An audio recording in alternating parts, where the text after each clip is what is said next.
When we make positive changes to our lives, which are designed for progress in ourselves, when we make different decisions and learn new ways to lead to a happier and more fulfilled existence, some will attack us. We shouldn't place negative judgment on them. The main source of their anger and resentment is fear. We should understand that we were there once.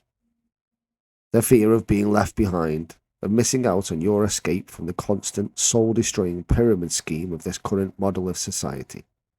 I remember feeling that. I remember feeling so strongly about having to be right instead of searching for what is right.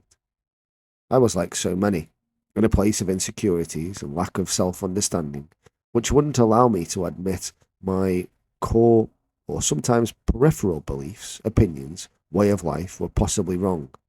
I remember the fear of losing everything, the feeling of fear itself, of stress.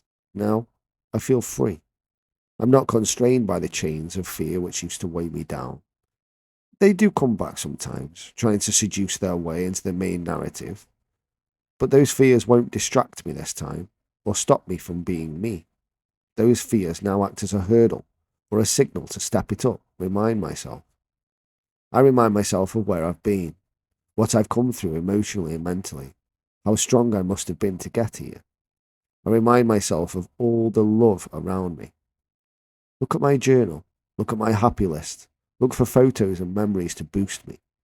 Sometimes I just write it out, knowing that those feelings of sadness are just temporary. They have no foundation anymore.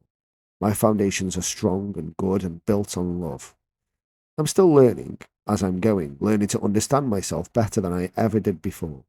And it's hard for any of us to go through that sometimes, to be so self-analytical. But you gain regular rewards in a variety of aspects of your life.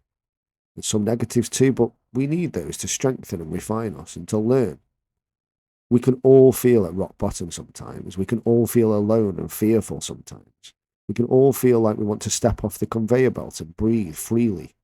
You can. The next time you feel judged, attacked, or ridiculed, remember it's fear that causes it. Remember that interior unhappiness and how it feels. Remind yourself of your victories and the times you come through them. Remind yourself you are loved, and that matters.